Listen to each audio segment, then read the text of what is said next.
Antonio Laface. He will give the next panoramic lecture on the Cox-Rig of an embedded variety.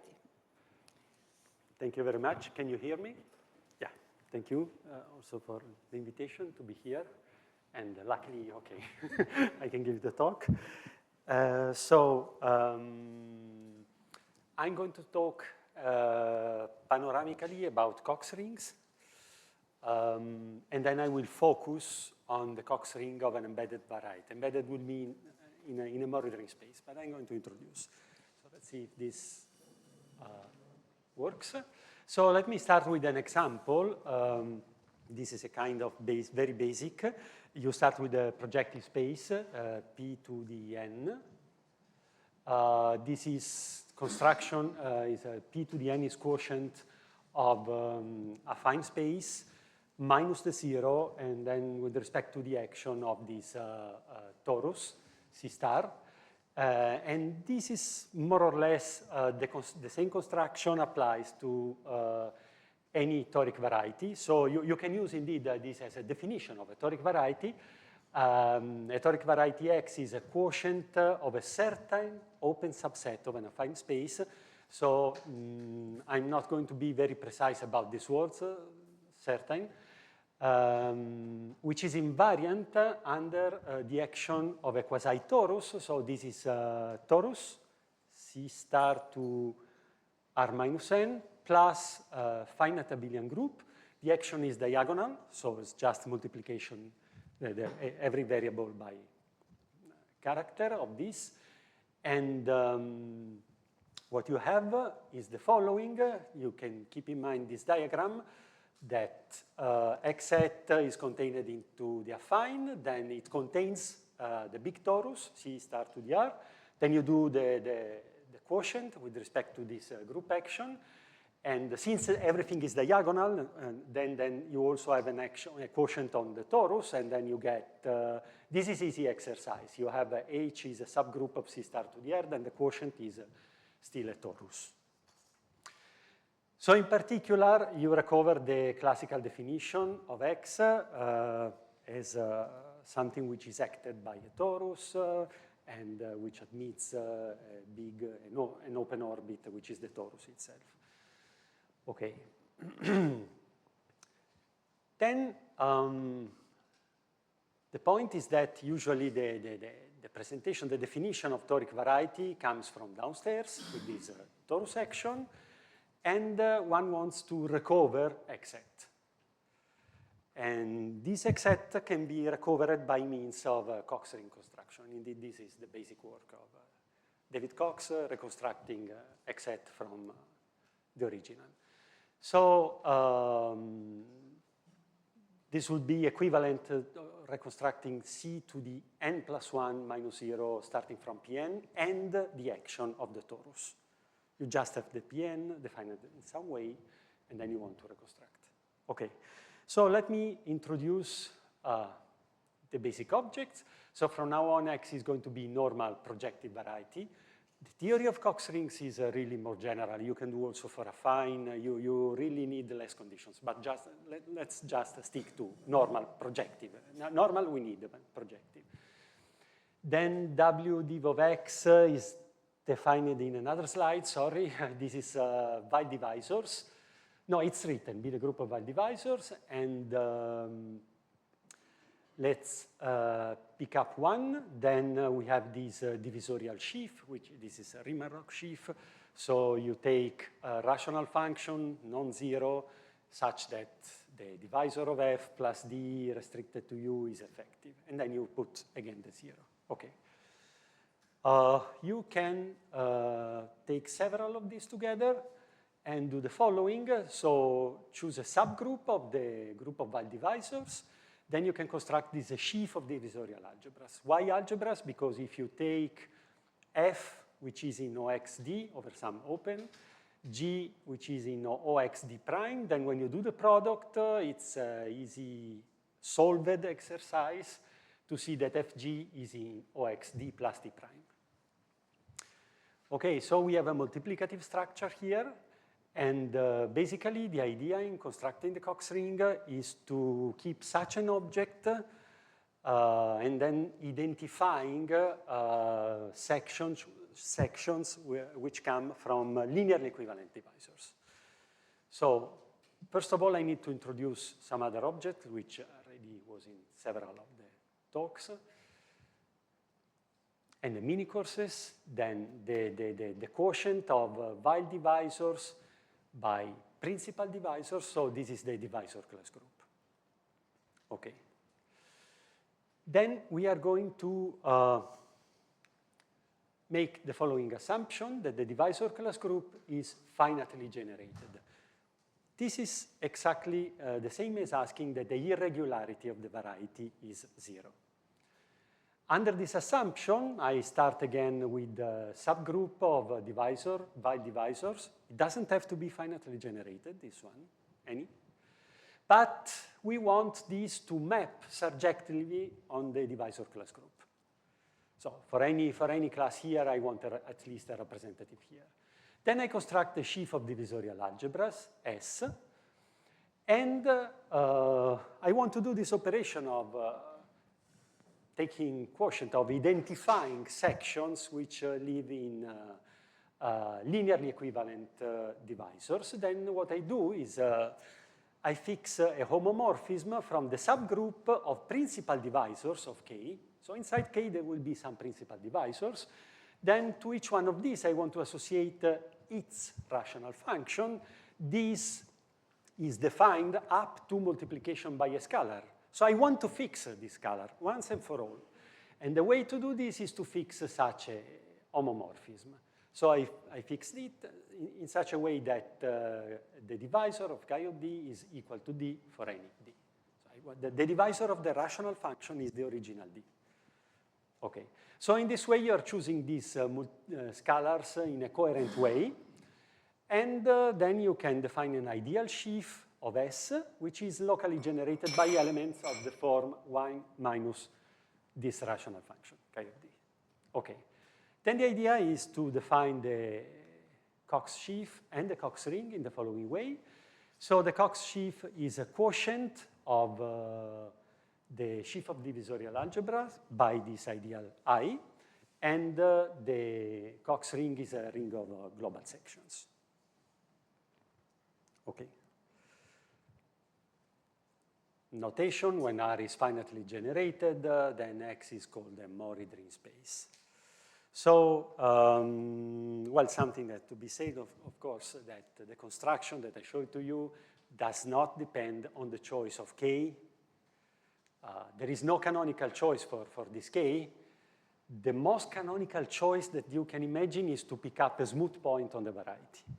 Then you choose K to be any divisor whose support is not containing that point. But this is still not so canonical, I mean, because it depends on the point. And then, what about this homomorphism? This is another choice, but then you can prove that the definition of the Cox sheaf and of the Cox ring does not depend on these choices. I mean, if I do different choices, then I get something which is isomorphic. Okay, another comment is this object is clearly K-graded algebra. But the ideal is not homogeneous with respect to this grading. But on the other hand, chi of d is a principal divisor. So if I do a coarsening of the grading and I move from K to the divisor class group, then this ideal is homogeneous and is generated by elements of the degree 0. Because one has degree 0 and this has degree 0. So this is the reason why the Cox ring is graded by the divisor class group, and usually there should be, usually you see this formula that I want to leave here. Either for the Cox sheaf or for the Cox ring, it doesn't matter. That this is a direct sum over the divisor class group of gamma of x, Ox of d. But this is a divisor, it's not a class, but the meaning of this is exactly that one. I mean that we are taking one copy of this for each class. Okay, doing the quotient. Then theorem. So anyway, okay, in a while I'm going to explain some history about this. Yeah. So theorem, this I put some references. It's a book, Cox rings. So assume that X is Q factorial or that the Cox ring is finitely generated. Then it is possible to show that the Cox sheaf is locally of finite type. So what does it mean? This, I mean, we can use this for constructing the relative spectrum of the Cox sheaf. This is very important for us and for what I'm going to say. So I really need it. It's not just for showing. Then this means to do the following. You cover X with affines. Over each affine, you construct your sheaf of divisorial algebras, the ideal sheaf, and you do the quotient. And then these, then you take the spectrum, and then all these spectra, they are going to glue together, producing this object, which is X set.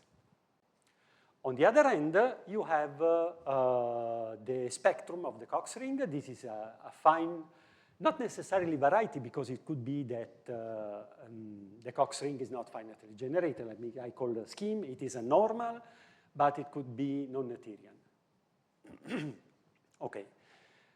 And then there is a quotient construction from the spectrum of the Cox sheaf to X, which is a good quotient, so it's a fine morphism, and then it's a categorical quotient, with respect to the action of a torus, which comes from the grading. So you have this graded object, and giving the grading with respect to this abelian group is the same that giving this quasi-torus action on the space above. So it is possible to prove that independently on finite generation, this, which is called the irrelevant locus, has codimension at least 2.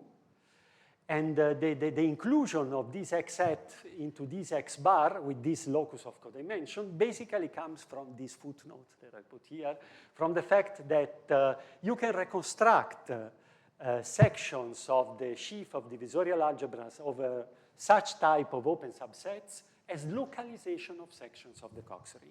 This is not difficult to be proved. Of course, this is not complete, because whenever we talk about the Cox ring, there is a quotient construction, so it's not enough to prove things for S. But let us assume for a moment that, the divisor class group is torsion-free. Then, in the original definition, we can choose K to be isomorphic to the divisor class group, and then the Cox sheaf is just this. And the Cox ring is just a ring of global section. So you can avoid this construction, which appears in the general case when you have torsion. Okay. Okay, so we have this construction, and once you have this, the original problem somehow is solved, because if you go to toric, then it's possible to show, this is a Cox theorem, it's possible to show that the divisor class group is exactly this one, so it's related to the torus that I explained to you, and then the Cox ring is given in this way. Even if you present the toric variety in the classical way with a fan of cones, then you can reconstruct easily the Cox ring. The number of variables is the number of rays of the fan, and the divisor class group also. There is a Gale duality to do, but it's easy to give this. Okay, so I'm not giving here X set in the case of toric, because it's a little bit more combinatoric. Then what can I say? That if X is toric, this is an affine space, and this is a toric variety, X set, whose fan is supported on a positive quadrant. And it's just a matter of giving the indices of the cones, and they come in some way from the indices of the cone on X. In the Q factorial case, they are exactly identical, so it's very easy to give this construction for the toric. Okay. well, let me present some examples of Maury-Dring spaces. So I decided to put this list in increasing order of difficulty from the Cox ring point of view.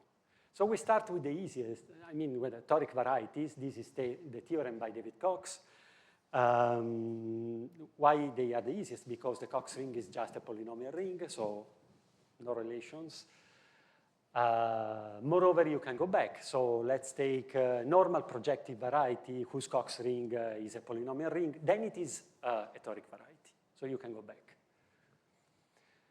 Then there are complexity 1 rational T varieties. This is a work by Jürgenhausen and Hendrik Suess.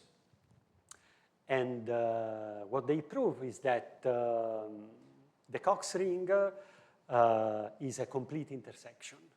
So indeed, there is a beautiful picture just in 1 second. With this complexity 1 means that you have a torus of codimension 1, which is acting on the variety. And you can you have to remove some elliptic fixed points, some points where the stabilizer is infinite. Then after removing those, you can do quotient by this torus. It's a geometric quotient now, and you get a pre-variety, which is a P1, which is not necessarily separated. So it is this P1 with multiple points. And to each one of these multiple points, let's say that this is a triple points. There are 3 points in this pre-variety. To each one of these 3 points, I associate a variable in the Cox ring. So these are generators, and they appear in some relations, and the exponent of the trinomial relation, because it's generated by trinomials, the exponents in each one is a stabilizer. So everything is written in the action of this codimension 1 torus. It's a beautiful construction, and there is a lot more in this paper. Okay. By the way, the definition of the Cox ring that I'm giving to you is not the one originally coming from Hu and Kiel, because if you want your Cox ring to be the one given by Cox for toric varieties, then you really have to work with the divisor class group and not with any basis of the Picard group, as they do. So from the finite generation point of view, if the variety is Q factorial, the two things are the same. They work in the Q factorial context. But if you decide to recover this one, then you have to use this definition, which is due to Jürgenhausen in a beautiful paper, which is here, this one. I'm going to Cox rings and combinatorics too. That is what I'm telling to you today. Okay. Now, let's move. I say that complexity 1 T varieties, they have complete intersection Cox rings. So when you write down the Cox ring, you have complete intersection. They are just trinomials. They are very easy to write down and so on. But then you can try to study complete intersection Cox rings. So for example, here we talked a lot about Fano varieties. And you can decide to do something of the following type. Let's try to classify Fano varieties of dimension 4. I'm looking to you. And with, I don't know, Picard rank small, Picard rank 2 in this case, and such that the Cox ring is a hypersurface. So you fix this condition. Then it is possible to use this assumption and translate it into combinatorial language. And this paper is exactly about this. This is with Jürgenhausen and Christian Mautz. There is this classification for these Fanos. The Christian Mautz, he has other, and in principle, it is possible to try to do this kind of classifications. Okay. Then we... You do not recover the T varieties in this way? Yes, you can. We did exactly this. We excluded toric and T because those are already known, and we wanted the new ones. So we have 65 families, excluding those which in some sense were in the previous 2 cases. Okay. Then you can move to spherical. So you have action on a normal variety of reductive connected affine group, G, such that there is a Borel subgroup with an open orbit. That's the definition. And why I put them here? Because it's very easy to give the generators of the Cox ring. They come from these boundary divisors and colors, so the fixed divisors which are invariant for the action of the Borel. But the relations, they are another story. If you take wonderful varieties which sits inside, then there is a paper which I cited here by Brion, and that's a very good reference, where the ideal of relations is described, but in general this is quite complicated. Then we move to this log Fano, where I think that we already talked a lot about this. So there is this work by Birkar, Cascini, Ekon, and McKernan. They are all Morris ring spaces. So Cox ring is finitely generated, but then there is also this ghost without H. This is Gongyo, Okawa, Sanai, and Takagi.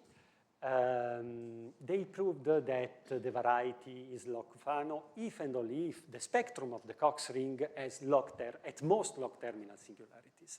So there is a characterization in terms of this X bar in terms of singularities of this. Okay. And then,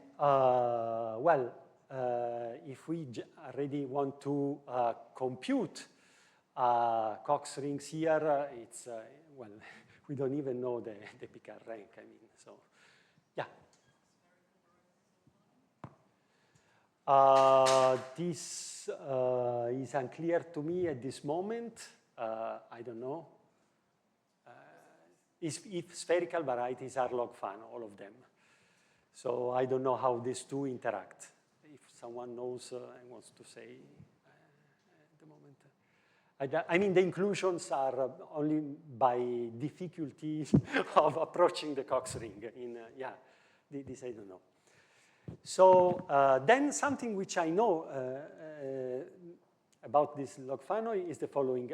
Then you move to surfaces. In that case, sorry, let me interrupt for a moment.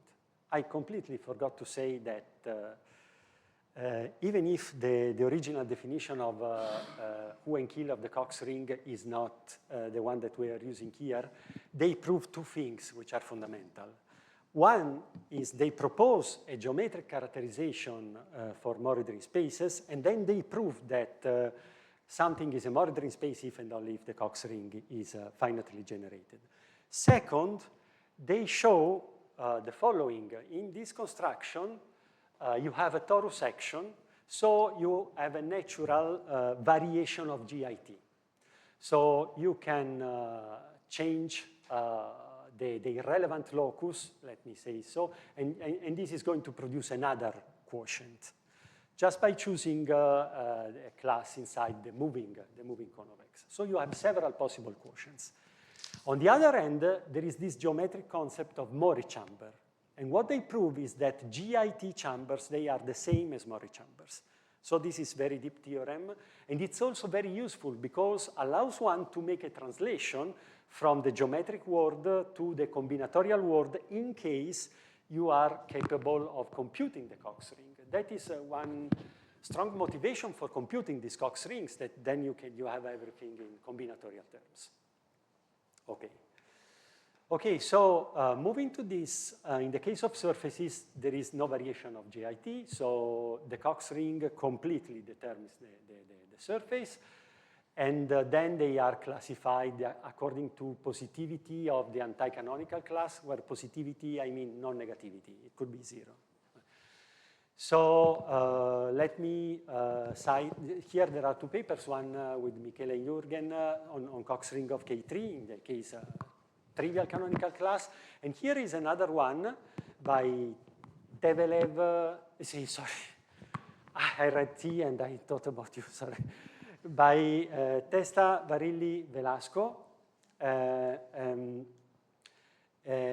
where they prove the following, that if a surface has an anti-canonical class which is big, then the Cox ring is finitely generated. This, it's not exactly the answer to your question, but in this paper, they produce an example of a big anti-canonical class, which is not log Fano.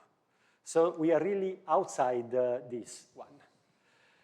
If you try to generalize this to dimension 3, then this is not going to work, because you can have big anti-canonical, but without a finitely generated Cox ring. You just blow up 9 points or more on a smooth cubic, on a smooth plane cubic in P3. And then the anti-canonical is going to contain 3 quadrics, the fixed plane and 3 quadrics, but there are infinitely many negative curves. So the Morricone is not polyhedral. Okay, then moving into the wild, certain blow-ups. So this means that there are 2 approaches. Here there is a beautiful survey by Anna Maria, and we have this paper, Computing Cox Rings, where we propose an algorithm for producing the Cox ring of a blown up, given the Cox ring downstairs. And in this way, we compute, for example, Fano trifolds of Picker rank 1 and 2, some del pezzo, and so on. And then this is what I want to talk about, certain ample hypersurfaces of Morrison spaces, because this could be useful, because when you take an ample hypersurface, then you can go to a world where you don't have any more. You can have positivity of the canonical class, so general type or something like this. Okay. So let me move to this now and just. Okay. So let me fix Z, which is a Morrison space, X, which is a subvariety. And I'm making this assumption that the pullback is inducing an isomorphism of divisor class groups. This is satisfied, for example, if X is an ample hypersurface inside Z. So the question is if we can describe the Cox ring of X in terms of the Cox ring of Z. There are other questions like describing the effective cone and so on. So we have an answer to this question, which is a kind of algorithmic. Here is the beginning of the construction. So Z is a Morrison space as before, X is a subvariety. Then since Z is a Morrison space, there is this Cox construction for Z, from Z hat to Z. Then you have X, which is included, and then we can take the pre-image of X inside this Cox construction. This is called X set. And it's not just a mistake, it's called X set because if there is an isomorphism, if the pullback is an isomorphism of divisor class group, then this arrow is a characteristic space. So this X set is exactly the spectrum of the Cox sheaf. The reason is basically the following, that at the level of divisorial sheaf, you have that the pullback of OZ is isomorphic to OX of D. This in general is not true at the level of global sections, but if you move to an open subset, this is true. So we have this inside the other one, and then let me do this construction. So we have Z hat, this is inside Z bar. Okay, the complement of Z hat in Z bar is the irrelevant locus of the ambient. Now this is a union of some components, irreducible components. And I'm going to construct this X1 tilde, which is in between X hat and its closure in Z bar. So I have the characteristic space, which is the pre-image of X. Then I take Zariski closure into Z bar. So this is a fine variety into Z bar. And then X1 tilde is obtained from X tilde by removing all the divisorial components which come from the irrelevant. This I tried several times to draw this, so I don't know if it is clear, if there are any question on this. So I'm taking this X set, I'm taking its Zariski closure, but while downstairs everything is small, there are no divisorial components, upstairs there can be divisorial components. I remove all of them, and I obtain this. So the first inclusion, the one of x hat into x1 tilde, is small. I mean, the complement does not contain divisor, and in the second one, there are divisors. So, and then we have this proposition that if X is a subvariety of smooth Moradry space, then the pullback induces isomorphism of divisor class groups. Assume that X1 tilde is normal, then we can describe the ideal of X tilde minus X1 tilde, and then the Cox ring is intersection of these localizations. So I'm taking the quotient ring of the coordinate ring of this X tilde, which is an affine variety. I'm taking some localizations, which depends on this ideal given by homogeneous elements, and then I have this intersection. For example, assume that you have just one irreducible component generated by two variables, T1 and T2. Then the Cox ring is the localization of that one with respect to T1 intersected with the Cox ring, is the ring localized with respect to T1 intersected with the ring localized with respect to T2. Okay. So now what to do with this?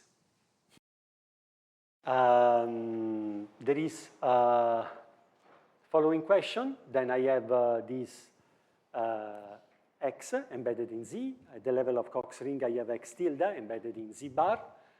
This is the coordinate ring of this affine variety X tilde. Then I want to decide when the intersection of this localization is finitely generated or not, because this is the Cox ring of my embedded variety. And how can we compute this intersection? So I have just one answer for both, in some sense. This is what we proposed, the following algorithm. So we start with R, which is our graded algebra. Then we take these elements into R, and we want to produce the intersection of the localization. So the way to do this is the following. We have a criterion for saying when our subalgebra is the Cox ring. So the idea is to take R, which is included into R M1, R MS, and then I want to produce elements of this and add to R. Then I have another ring, R prime, which is in between, and I want to decide if finally I have the Cox ring or not. So my algorithm is going to produce elements of this type, then I want to add them to R and see if I have the Cox ring. But first of all, I need to be able to decide if, when I have an R prime in the middle, if this is equal to this or not. Okay, so in which way can we do this? If you look at the theorem, let me go back to the theorem. If X1 tilde, see, if there are no divisors between X tilde and X hat, then this means, by the definition of X1 tilde, that X1 tilde coincides with X tilde. So in this case, our ideal is trivial, and R of X is just R of Z quotient by the ideal. It's just a coordinate ring. So this means that we really have to look for a locus and its codimension. And this is given here. So this is necessary and sufficient condition for the equality that I'm looking. That this locus, M1 MS, has codimension 1 into spec of R. I'm going to show this in one example, so to show how it works. Okay, then let's say that this is not the case. So this is a strict inclusion, and we want to produce an element. Then I want to produce an element which is here, but not here. This is very easy. See, if I have an element here, then it is here. Then it is a fraction of this type. But this also has to belong to all the other ones. So first of all, I don't want F to be divisible by M1 to the n, otherwise it's already here. That is why I'm removing the ideal M1 to the r at the end. Then I want this to be of the form G over M2 to the S, let's say, okay? Then I multiply, And it's easy to see that this means that F is in the saturation of M1 to the N with respect to M2. Since I want an element in all of them, it has to belong to all the saturations. So, but this is computable. So F, the numerator of the new element in the Cox ring, has to belong to the intersection of all these saturations, but it does not have to belong to the ideal M1 to the N, okay? Then, of course, I don't know this exponent n, so I start with a 4, I start with n equal to 1, equal to 2, equal to 3, and I move, and then I say to the computer, oh, please look for something. I say, well, from one point of view, I'm sure that if the codimension of this is 1, then there is such an element, because this is if and only if. So we start looking for, take powers and do this job. So let's say that finally I got my element in the Cox ring, then this is f over m1 to the n, I want to add to the ring. This just means to do this quotient and saturating with respect to m1. And then I have the new ring, which is generated by R, and this fraction, which stays in all the localization. Okay, this is one step. Then I have a new ring, which is in between. I use the fact that if I have a ring in the middle, then let me call it R prime. R localized with M1 is equal to R prime localized with respect to M1. So I can repeat. Okay, then with this algorithm, we decide to try to do something computational immediately, and then we try to do something more theoretical, and this is the theoretical. So let's see smooth projective toric variety. So I start with the polynomial ring. The Cox ring is a polynomial ring with these R variables. Let's imagine that the irrelevant, let's assume that the irrelevant ideal has a unique component of codimension 2. This is just to simplify the calculation. Of course, the irrelevant ideal could have plenty of components of codimension 2. Just imagine P1 cross P1 cross P1. This is the worst possible case. But let's imagine this. When we study this Cox ring, we just have localization with respect to T1 and T2. So it's easier to handle. Now, if you take a normal ample hypersurface, F, it's quite easy to check normality for a hypersurface. You just have to check singularities. Then the defining polynomial of F, due to the fact that the irrelevant is given by T1 and T2, is a kind of Veronese of this type. It could be Veronese for several different degrees. Eventually, you can try any of them and put it into the theorem, but the only one which possibly is going to function is the biggest possible Veronese one. I mean, you want to write with the highest possible power of D. Okay, you write down F in this way. It is always possible to do this. And then the condition, then it's easy to see that how to produce elements which lives in the intersection. I mean, just imagine you have such an F in the easiest case, that F is equal to F0. No, F0 is bad. Yeah, okay, nothing to do. F0 T1 plus F1 T2. I wanted something better, but okay. This is Veronese of degree 1, no? Then this has to be equal to 0, so you have this equation F0 T1 equal to minus, this is equal to 0, no? Minus in the quotient ring F1 T2.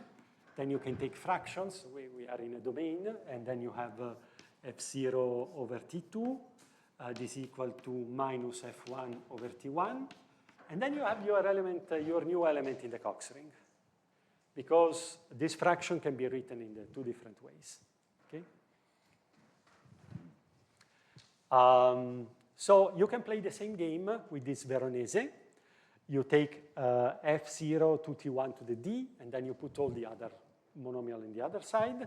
And this is going to introduce the first variable, which is this S1. S1 is exactly minus F0 over T2. You replace into the equation, then you do some simplification, And then this is going to introduce the new variable. You have a similar splitting, but the degree of the Veronese is decreasing. Then you have S2, S3, and so on. And so these are going to appear. And the Cox ring is, what we prove is that if this has codimension d plus 3, then the Cox ring is this one. What is the reason? If you look at the algorithm, at each step, you have to check the dimension of this locus. Okay? In our case, this locus is just V. In this case, this locus is just V of T1, T2, the vanishing of the two variables.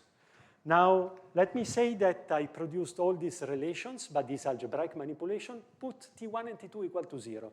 If I put T2 equal to 0 here, F0 has to be equal to 0. If I put T1 and T2 equal to 0, then all the Fi, they have to vanish. So I want this to not to be a divisor into this scheme, and the condition is exactly that this has codimension d plus 3. So it's quite easy. If this is the case, then we stop, and this is the Cox ring. If this is not the case, then this is not the Cox ring, but in the same we found d plus 1 new generators. So maybe we have some information. Maybe we know the effective cone or something like this, but we don't have the Cox ring. Okay. Then we decide to apply this to what? Something which is where just one component is going to appear. So assume that now Z is a toric, smooth, but with a picker rank 2. Then in this case, there are basically, the smoothness is a very strong condition. You can classify smooth toric varieties of picker rank 2 very easily. I don't want to enter this. This is kind of exercise. And when you look at the possibility of of an irrelevant ideal of codimension 2, either you are in this case, where the irrelevant is generated by T1, T2, or you are in this case. I'm assuming in all the cases, and I can do this, that the Neff cone is generated by 1, 0, 0, 1, is the positive quadrant. Up to GL, you can assume this. Okay. Then we applied the previous theorem to this case, and in this way, it is possible to produce degrees such that the condition is fulfilled on the codimension, and so we know the Cox ring in these two cases. Okay? This is not so, so nice, but then we started to think about the other cases. And putting in the computer, the computation is always going to explode. And then we found this example by Otem. So take P1 cross Pn minus 1, and take polynomials of by degree AB, where A is greater than or equal than n, and B is greater than or equal than 2. So if B is equal to 1, it's not difficult to see that the variety is a scroll. So the Cox ring is a polynomial ring, but you have to recognize it. You can apply our algorithm, then this is going to produce a change of variable, a chain of change of variables until you get the Cox ring, which is a polynomial one. On the other end, if you take B greater than or equal than 2 and A greater than or equal than n, we are completely out of our theorem because we are in this first case. These are the two variables for the P1. To have the Pn minus 1, all the I, they have to be 0. If you go down here, this means that the maximum k such that ak is equal to 0 is n minus 1. So A is bounded by n minus 1, and we have A equal n. So it's immediately after. And then you can prove that there is the general hypersurface of this by degree as an effective cone which is open on one side, because it takes a very singular model whose resolution of singularities is a projective bundle over an elliptic curve, and is capable of doing all the calculations on this projective bound on the elliptic curve, and showing that the effective cone of this is open on one side. And due to this, by semi-continuity, it's always open. Okay. Then this is another application because it's almost free. This should be corollary. You take the smooth toric Fano of picker rank 2, and then you take a Calabi-Yau inside, and all of them are monitoring spaces. So this is the table. There are 3 possibilities, basically. In the first case, the Cox ring is a hypersurface due to the fact that the relevant ideal has the 2 components, has no components of codimension 2. In the second case, there is the components of codimension 2, but we are in the hypothesis of the theorem, so the Cox ring is complete intersection with 2 equations. In the other case, the Cox ring is complete intersection with 3 equations. So then we started thinking about the fact that maybe Calabi-Yau hypersurfaces could have finitely generated Cox ring, something like this, but this is false. Because there is another example by Ottem. This is so you go inside P1 cross P1 cross P2. Well, in this case, the irrelevant ideal, it has 2 components of codimension 2 coming from the 2P1. So the Calabi-Yau has degree 2 to 3 because canonical. And it is equipped with 2 birational involutions because you can project in 2 ways onto P1 cross P2. And then you have this quadratic relation in the remaining variable, which is going to cut out on the fiber. But in some cases, the 2 coefficients are going to vanish, so you contain the whole fiber. So the involution exchanging the points is going to be not defined, is a flop. Okay. Both are flops, and then you can write down the matrix on the action on the picker group. You have this triangular thing, and you compose and you obtain something of infinite order, which is a composition of flop, so it's still a small birational, and this is impossible if you have a monitoring space. So the Cox ring, again, is not finitely generated. And we are out of this. So it's just, here it's just something which occurs, but I don't know why. Yeah. And then we produce other examples. Well, we have another example on the same style. It's going to be boring. I mean, just surfaces. Sorry? Small birational. Maybe it's not standard, but it's an isomorphism in codimension 1. And then we have another example of, because I couldn't find in literature, of surfaces of Kodaira dimension 1. It's easy to prove that they are monitoring spaces, but we computed the Cox ring. It is 1 more generator and 2 relations. So, and then this is the book Cox rings, the paper. Well, several of the papers I talked about in these ones.